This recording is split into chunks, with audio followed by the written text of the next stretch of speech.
Il vous arrivait d'aller voir quand il écrivait, quand il concevait Astérix et tous les autres Ah non, mais vous personnages? avez pas compris, je crois. C'est le truc, mon père avait un bureau qui était derrière le salon avec des persiennes en bois et il fermait les persiennes Ah, c'était fini, et quoi. quand les persiennes étaient fermées, Ça voulait dire? mais je pense que l'appartement aurait brûlé, moi j'allais pas lui dire, hein, personnellement. Un jour, en rentrant de l'école, donc j'avais moins de 9 ans, je suis allée dans son bureau avec mon pain au chocolat pour l'embrasser parce qu'il n'était pas à Pilote, il n'était pas chez Dargaud, il était à la maison exceptionnellement.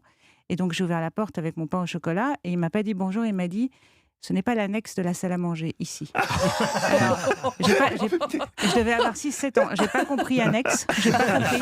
J'ai compris qu'il y avait mon prénom dans annexe. Je me suis dit, ça sent pas bon. Je repars avec Je mon pain au repars dans chocolat. la salle à manger ou éventuellement à la cuisine. Mais voilà, en dehors de ça, parce que vous vous rendez compte, il est mort à 51 ans et il a énormément écrit. C'est quelqu'un qui travaillait tout le temps, qui est, on peut dire en quelque sorte, mort de fatigue. Mmh. D'un infarctus chez son cardiologue, en plus, le truc. Voilà.